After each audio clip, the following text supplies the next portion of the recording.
자, 오늘 저는 본문의 말씀을 중심으로 해서 제목이 의롭다 하심을 받은 사람의 삶, 의롭다 하심을 받은 사람들의 삶. 로마서 전체의 주제는 사람은 어떻게 의롭게 되는가.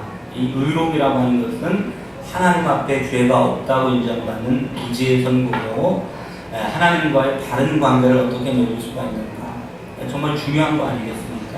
이 주제를 제가 연속적으로 계속하는 이유는 성도들이 다 아멘하는 것 같고 다 예수님 믿는 것 같아도, 제가 몇 주 전에 이 카페에 앉아 있었는데 어떤 남자분이 오셨어요. 부인하고 딸하고 다들 아주 유복한 가정이었는데 교회를 다니셨습니까? 그랬더니 다니고 있대요.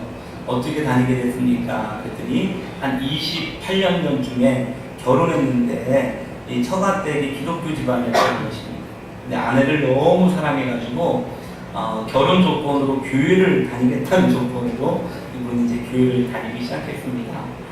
그래서 이분이 약속해고도 안 지키는 사람도 많지만 이분은 약속을 잘 지키는 사람이에요. 모름지기 남자는 약속을 잘 지켜야 되죠. 아멘. 그래서 이분이 그 약속, 믿음은 없었지만 교회를 가겠다는 그 약속을 지키기 위하여 이제 30년 동안 운전기사 하는 것입니다. 가가지고 남들이 무슨 얘기하나, 교회 인테리어가 잘 됐나 이런 것도 구경하는데 30년 동안 거의 주일을 안 빠지고 다녔대요. 30년 가까운 시간.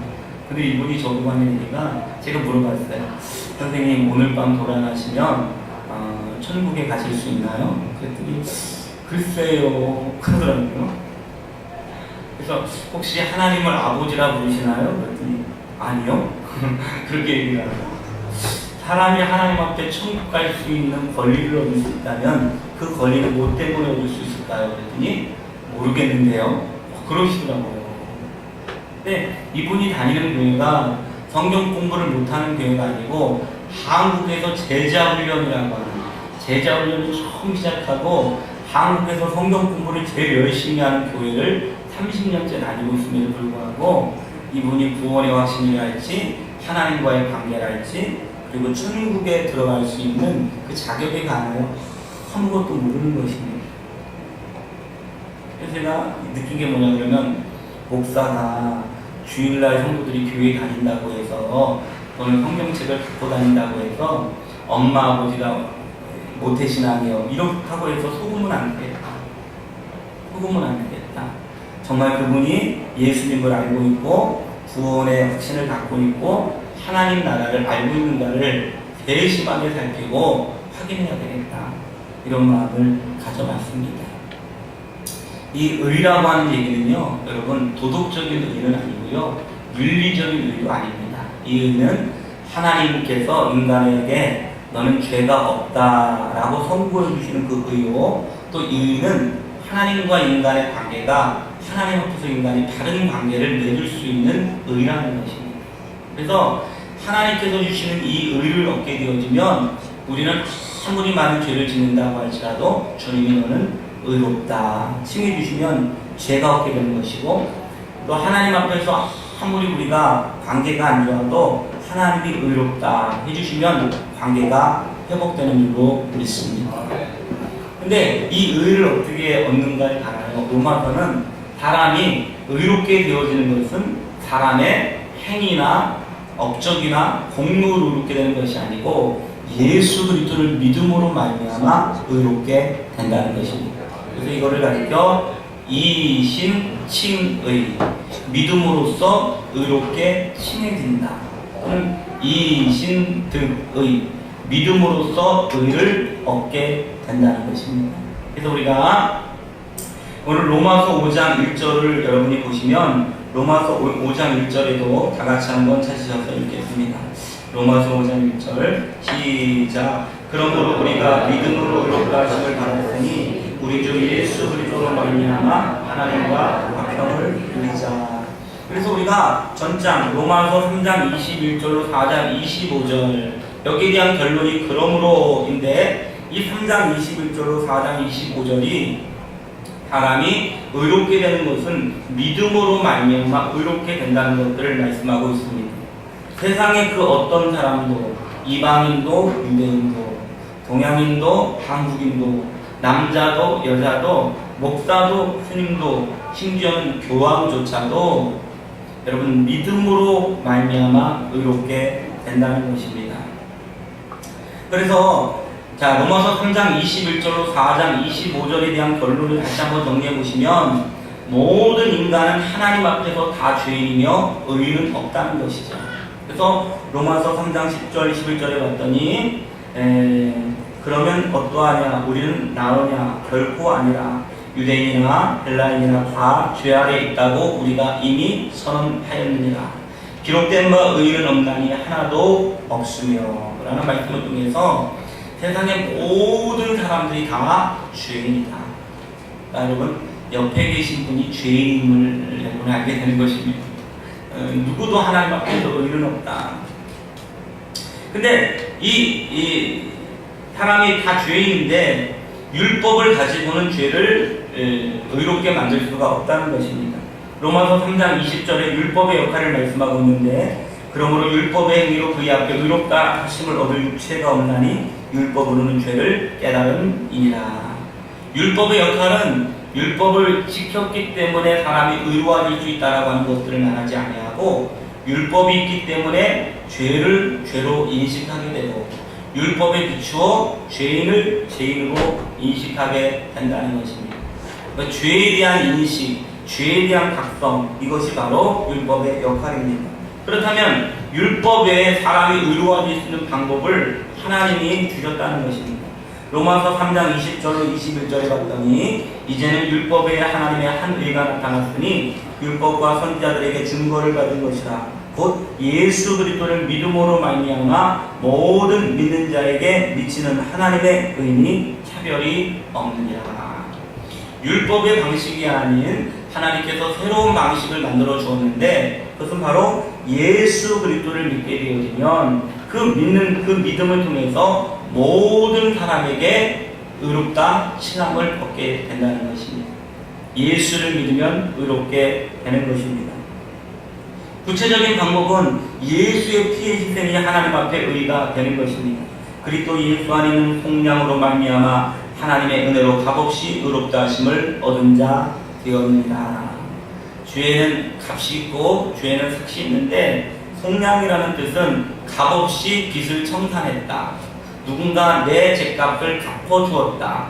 즉 예수님의 십자가의 희생과 예수님의 십자가의 대가가 나의 모든 여러분 죄 싹을 다 치워주시고 그 예수의 속량, 구속 똑같은 말이거든요. 그러니까 죄값을 치러주시고 은혜로 값없이 즉 공짜로 의롭다 하심을 얻은 자 되었느니라. 하나님이 우리를 공짜로 구원해 주신 이유는 만일 누군가가 어떤 성경 공부를 많이 했거나 교회를 열심히 다녔거나 착하게 살았다면 사람들 마음속에 자랑이 들 거 아닙니까? 저는 주일날 식당 봉사에서 의를 얻었어요. 그러면 자기 자랑이 되지 않겠습니까? 그래서 하나님은 사람이 자랑하는 걸 원하지 아니하고 겸손한 걸 원하시기 때문에 거저 주시고 공짜로 주시고 은혜로 주신 줄로 믿습니다. 심지어 구약에 있는 사람들조차도 구약 사람들이 행함이나 또는 순종이나 또는 율법의 행위로 구원을 받은 것 같지만 아브라함은 율법이 있기 전 500년 전 사람이고 할례를 이미 받기 수십 년 전에 그는 하나님 앞에 의롭다 하심을 얻게 되지 않았습니까? 그래서 로마서 4장을 정리해보면 그런즉 육신으로 우리 조상인 아브라함이 무엇을 얻었다 해요.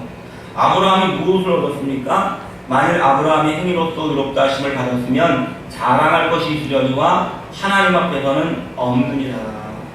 아브라함은 자기 자신의 의에 대해서 자랑할 게 없다는 것입니다. 성경이 무엇을 말하느냐? 아브라함이 하나님을 믿음에 그것이 그에게 의로 여겨진 바 되었느니라. 창세기 15장 6절입니다. 아브라함도 하나님을 믿었기 때문에 의롭게 되었다는 것입니다. 그래서 성경은 아브라함이 믿었던 하나님이 무엇인가 여기에 관하여 로마서 4장 17절로 25절에 봤더니 기록된 바 내가 너를 많은 민족의 조상으로 세웠다 하신가 같으니 그가 믿은 바 하나님은 죽은 자를 살리시며 없는 것을 있는 것으로 부르시는 이시니라. 아브라함은 하나님이 없는데 있다고 하니 믿었고 죽었는데 살았다고 하니 그것을 믿었다는 것입니다. 자식이 없는 아브라함에게 하늘을 봐라. 별처럼 자식이 많아질 거다. 사람이 육안으로 셀 수 있는 별이 한 4,000개 정도 된다 그러죠. 그치? 아브라함이 얼마나 단순한지 아멘. 그랬습니다. 나이가 들어가서 더 이상 남자 구실 여자 구실을 못하는데 하나님이 자식을 주겠다 그랬더니 아멘. 땅에 한 평도 없는데 하나님이 이 땅을 다 너에게 주겠다 그랬더니 아멘. 자기 몸이 이제 남자로서 여자로서 죽었는데 하나님이 너의 태로부터 자식을 주겠다 그랬더니 아멘. 이 단무지 정신이죠. 단순 무식하지 않습니까? 근데 믿음이라고 하는 것은 아무리 똑똑해도 안 믿어지는 사람에게 역사가 없고, 너희가 하나님의 말씀을 드릴 때 사람의 말로 막지 아니하고 하나님의 말씀으로 받으리니 이 말씀이 너희 믿는 자 속에서 역사하느니라. 이게 참 중요한 게 뭐냐 그러면요, 기독교는 믿음입니다. 아무리 이해하고 알아도 믿어지지 안 된다는 것. 그럼 미국의 그 유명한 누군가가 무디 목사님 아니십니까? 이분이 초등학교를 겨우 졸업했는데 무디 성경학교, 무디 바이블 스쿨은 미국에서 굉장히 유명한 신학교입니다. 그러니까 당시에 미국의 목사님들이 예일이나 하버드나 프린스턴 이런데 비밀과정, 목사 박사과정 내지는 철학 박사 과정을 가졌던 인텔리들이 거의 목사님을 하셨습니다. 미국의 대학교들의 총장들이 목사님이셨잖아요. 근데 초등학교도 못 나온 무디가 막 설교할 때만 믿으라고 그러고 맨날 믿어 이러고 회개하라고 그러고, 근데 거기다가 여러분 성경학교까지 냈더니 너무 기가 차는 거예요. 그래서 굉장히 대학교 박사학위를 가진 어떤 목사님이 무디 목사님한테 이렇게 물었대요. 당신은 성경을 다 아십니까? 성경을 다 아십니까? 저는 성경을 다 모릅니다. 근데 성경도 잘 모르시면서 어떻게 이렇게 신학교를 만들었습니까? 그랬더니 무디가 그랬대요. 저는 성경을 다 알지는 못하지만 성경을 다 믿습니다. 하나님에 관하여 조직신학과 성경 공부를 통해서 아무리 많이 알아도 하나님을 믿지 못하는 사람들에게 하나님은 아무런 의미가 없어요. 기도에 관해서 아무리 배워도 기도의 능력을 믿지 못하는 사람은 기도할 수 없습니다. 우리가 성경을 다 모른다고 할지라도, 하나님에 관해서 다 모른다고 할지라도, 여러분 성경에 기록되거나 들려주신 하나님을 마음속에 믿으면 그 믿음이 우리의 삶에서 역사가 된다는 거예요. 우리의 생각을 넘어서. 어떤 분이 그래요. 성경이 믿어지지 않는다고, 말도 안 된다고. 왜냐하면 인간이 600달을 사고 900달을 살았다 그러는데 그게 어떻게 말이 되느냐고. 그 남편분이 교회를 안 다니기 시작하더라고요. 말이 안 되는 거예요. 그래서 그분하고 이번 주에 커피 마실 시간이 있었는데 제가 조심스럽게 얘기했어요. 선생님, 우리가 성경을 읽다 보면 참 말이 안 되거나 이해가 안 되는 부분이 있습니다. 이렇게 말이 안 되거나 이해가 안 된다라고 하는 그 상황을 표현하는 단어가 있는데, 첫 번째는 비이성적인이라는 단어가 있습니다. 이성적이지 않다는 거예요. 말이 안 된다, 논리가 안 맞는다, 즉 틀리다, 이런 뜻이 있습니다. 그런데 또 한 가지 설명하는 것은 뭐냐면 초이성적인이라는 얘기가 있습니다. 이것은 내가 이해할 수 없지만, 내가 깨달을 수 없지만, 내가 인식할 수 없지만 내 이성과 내 인식과 나의 이해를 뛰어넘는 것을 가리켜 초이성적이라고 얘기합니다. 선생님께서 성경을 읽으실 때 선생님이 이해가 안 된다고 해서 그 일이 가짜라는 것들은 아닙니다. 내 이해를 뛰어넘는다. 아니 어떻게 결혼하지 않는 몸에서 자식이 나는가? 말도 안 돼 다 가짜야. 그게 아니고 내 이성을 뛰어넘는 사건입니다. 아멘.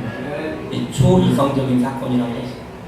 그래서 믿음이라고 하는 것은 내가 이해가 안 가고 내가 지금까지 경험해보지 못했고 도대체 말이 안 되는 것 같아도 하나님이 그렇게 말씀하셨으니 그럴 것이다.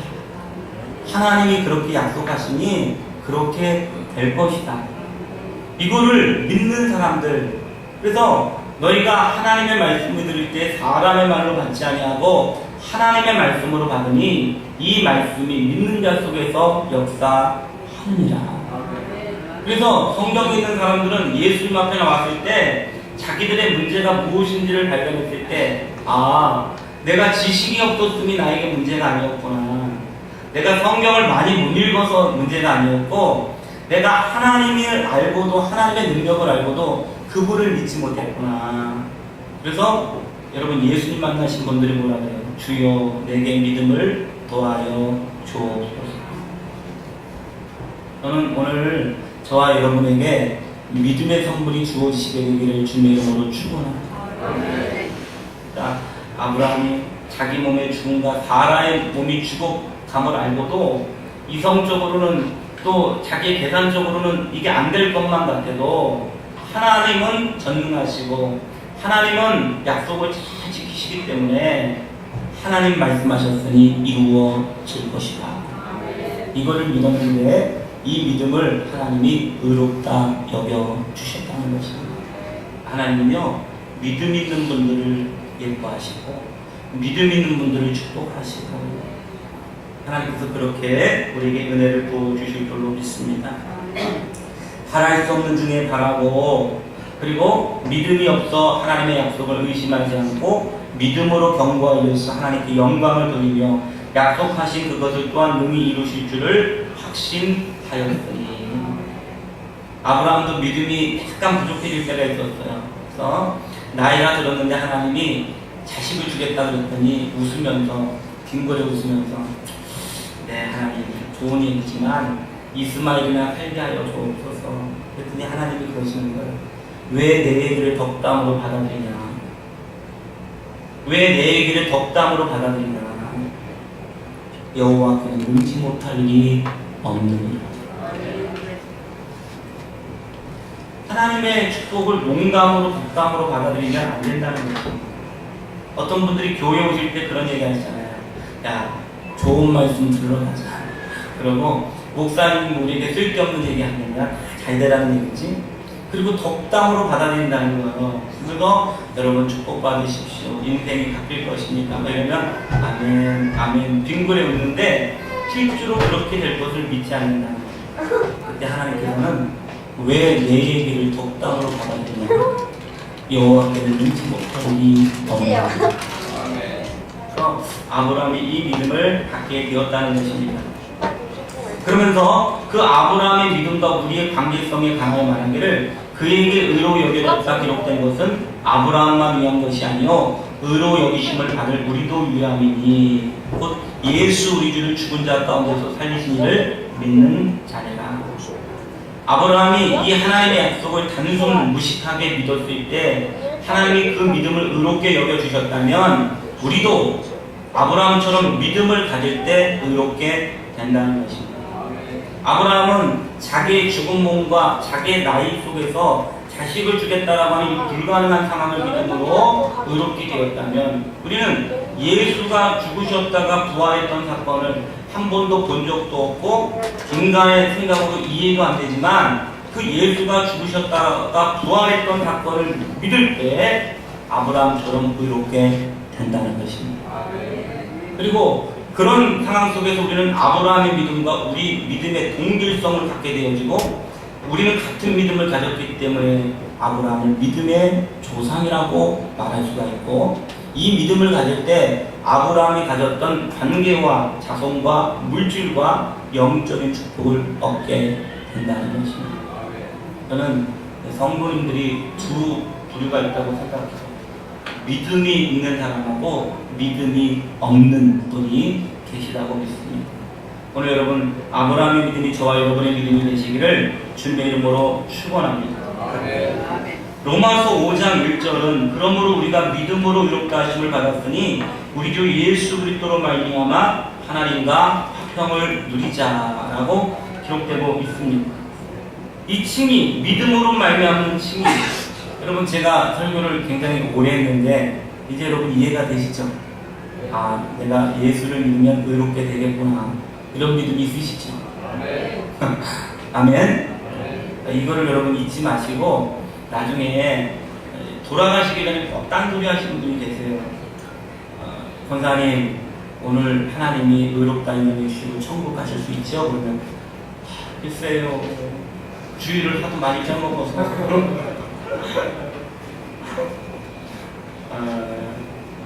또 어떤 권사님이 계시는데 이번 주에 만났어요. 그 권사님이 교회를 안 다니시고 절을 다니신대요. 권사님이. 아니 왜 권사님이 절을 다니십니까? 그랬더니 친정 엄마가 돌아가시면서 유언을 하셨대요. 절 다니는. 제가 그게 효동가 이런 생각이 들면서도 권사가 되시기 전까지 아직 예수님을 몰랐다는 말이에요. 이렇게 한번 고백해 보실까요? 주님, 저는 예수님을 믿습니다. 그렇기 때문에 저는 의롭게 되었습니다. 아멘. 나중에 여러분이 누군가 여러분 모르시잖아요. 천국과 지옥문 앞에서 왜 천국 가야 됩니까? 그러면 저는요 의로워졌기 때문에 그렇습니다. 당신은 왜 의로워졌습니까? 그러면 저는 예수를 믿기 때문에 그렇습니다. 여러분 믿음으로 사는 것입니다. 오직 나의 의는 믿음으로 말미암아 살리라. 이 칭의를 가진 사람들 속에 삶의 변화가 일어난다는 것입니다. 이 칭의를 갖게 되면 비로소 삶의 변화가 일어난다는 것입니다. 제가 어떤 분에게 아버지 그분의 인생에 열매를 맺게 해주세요. 열매를 그랬더니 하나님이 그러시더라고요. 열매를 맺기 전에 나무가 바뀌어야 됩니다. 성도들이 교회를 다니는데도 불구하고 삶의 변화가 없어요. 옛날처럼 똑같이 우울하고 옛날처럼 똑같이 걱정하고 옛날처럼 똑같이 불안하고 그렇습니다. 이유를 생각해 봤더니 이분들이 정말로 예수 그리스도를 믿고 예수께서 주셨던 의로움을 경험하지 못했기 때문입니다. 여러분 예수님이 주시는 칭의를 우리가 얻게 될 때 삶에는 놀라운 변화가 있습니다.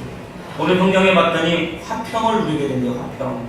이 화평이라고 하는 단어가 에이레네라는 단어인데 구약에 봤더니 샬롬이라는 단어예요. 마음의 평강, 건강의 평강, 관계 평강 이런 것들을 여러분 샬롬 또는 에이레네라는 것입니다. 우리가 예수를 믿어 의롭게 되어짐을 통해서 우리는 제일 먼저 하나님과의 관계가 바뀐다는 것입니다. 인간은 누구나 죄책감을 갖고 있습니다. 사람이 제일 무서운 게 뭐냐 그러면 내가 죄인이라고 하는 의식들을 갖고 있다는 것입니다.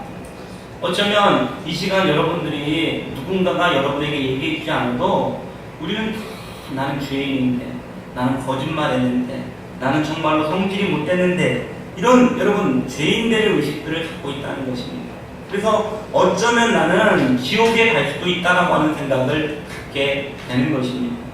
죄인된 인간은 하나님의 심판과 진노 아래 있었는데 이 칭의를 통해서 의롭게 된 것입니다. 그래서 아담과 하와가 죄를 졌을 때는 하나님 앞에 부끄럽고 또 수치스러워서 하나님을 만날 길이 없었는데 하나님이 어떻게 됐습니까? 짐승을 죽여서 그 가죽으로 그들의 허물과 수치를 덮어주시니까 이 아담과 하와가 드디어 하나님께 나아갈 수 있었다는 것입니다. 제가 이 기분을 왜 아냐 그러면 예수를 믿었을 때 처음에는 내가 구원받았음이 이해가 안 되고 믿어지지 않습니다. 그리고는 내가 구원을 받고 교회도 다니고 성경책도 샀는데 예전과 똑같이 죄를 짓습니다. 그럴 때 마귀가 와서 나보고 그렇게 얘기합니다. 야, 너 교회 다닌다며? 너 성경을 안 되며? 하나님의 자녀라며? 근데 왜 똑같이 살아? 차라리 교회를 다니지 말아라.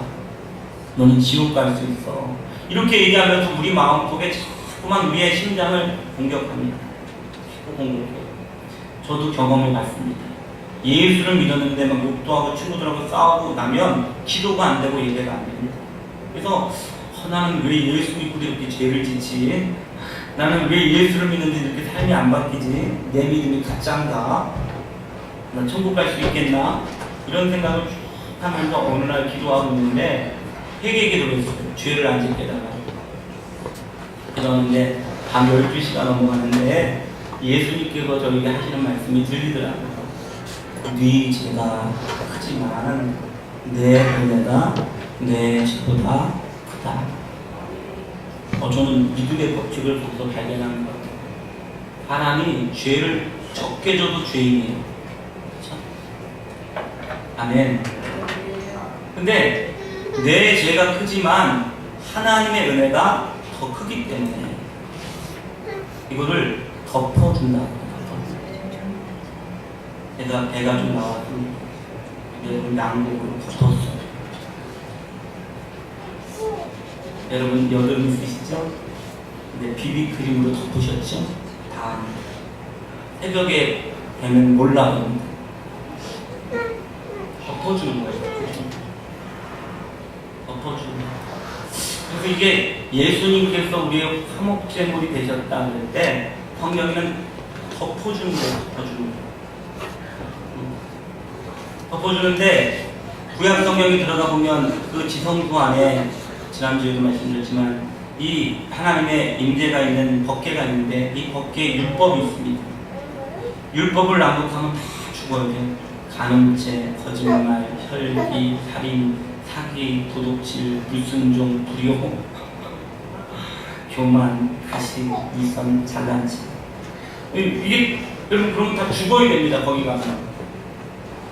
그런데 거기에 이 시온도에 예수님의 피를 갖다가 붓게 되어지면 그 피가 율법의 모든 조항들을 다 덮어버린다는 것이죠. 이게 믿음입니다. 그래서 저는 그거를 그 예수님의 음성을 듣고 나서 마음속에 자유함을 얻게 되었습니다. 그래서 저는 새벽마다 기도할 때 주님, 저는 어저께도 죄인이었고 믿음으로 이렇게 오늘도 죄인이고 내일도 죄인일 것입니다. 이게 저의 현주소예요. 나는 어저께도 죄인이었고 오늘도 죄인이고 내일도 죄인일 거다. 물론 성령으로 충만해서 조금 괜찮아질 때도 있지만 약발이 떨어지면 금방 드러난다. 그렇지만 예수님께서 그 큰 은혜로 말미암아 저의 허물을 덮어주실 것을 믿습니다. 우리는 죄를 져도 계속 하나님 앞에 회개하는 것입니다. 어떤 분이 그래요. 성령의 방패. 이 세상에서 용서받을 수 없는 죄가 한 가지가 있어요. 성경에 보면 대부분의 죄는 모든 죄는 다 용서받아요. 근데 성경에 보니까 용서받지 못하는 죄 하나가 있는데 그게 바로 성령 회방죄라는 거예요.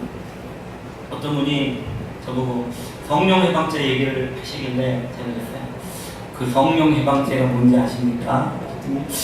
글쎄 그거 용서받지 못하는 유일한 죄가 성령 회방죄라는데 성령 회방죄가 뭡니까 목사님? 여러분 성령이 우리 안에서 행하시는 일은 뭐냐 그러면 죄인된 우리가 하나님과의 관계를 잊어버리지 아니하고 믿음을 저버리지 않고 천국 가는 그날까지 우리가 믿음을 지키고 하나님의 자녀로 살도록 도우시는 분이 성령님이십니다.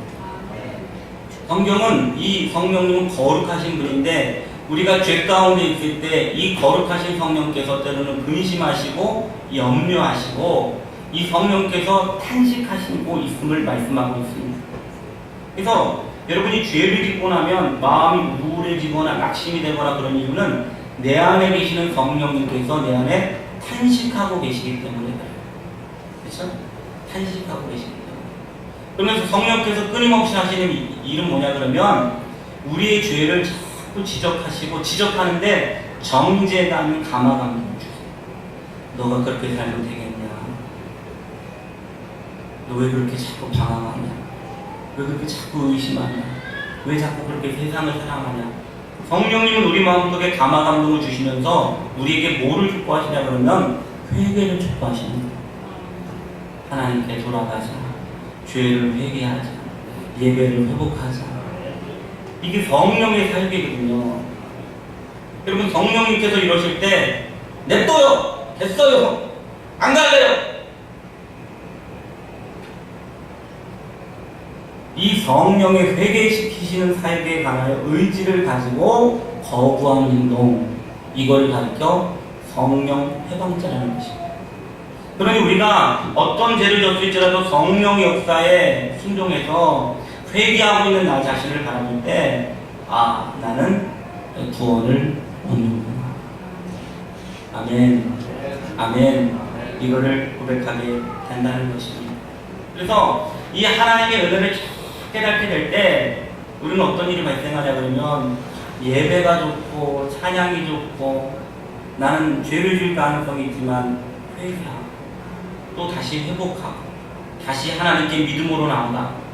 성경에 봤더니 의인은 7번 넘어져도 다시 일어나느니라.